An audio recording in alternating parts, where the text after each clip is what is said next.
35,000 శాలరీతో car కొనగలమా అంటే నేనైతే yes అనే చెప్తాను. కానీ యెస్ చెప్పాక మనం కొన్ని విషయాలు దృష్టిలో ఉంచుకోవాలి. అవేంటియో ఇప్పుడు చూద్దాము. ఒకటొచ్చేసరికి ఈఎంఐ మనము ఎంతవరకు అఫోర్డ్ చేయగలము. అంటే నీ ఈఎంఐని నువ్వు అనలైజ్ చేయగలగాలి. మనం ఎంతవరకు ఎఫర్ట్ చేయడం అనేది ఇది చాలా మైండ్‌లో పెట్టుకోవాలి మనం.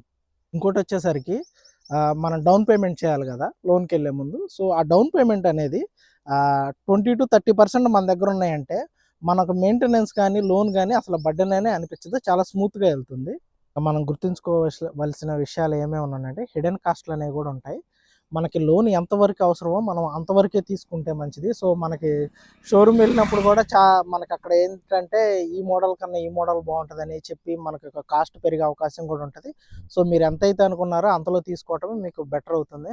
అలాగే మీకు గుడ్ సిబిల్ స్కోర్ ఉందంటే, సో, ఇంకో అడ్వాంటేజ్ అని చెప్పాలి. ఎందుకంటే, లోన్ రేట్ ఆఫ్ ఇంట్రెస్ట్ అనేది మీకు మంచిగా దొరుకుతుంది.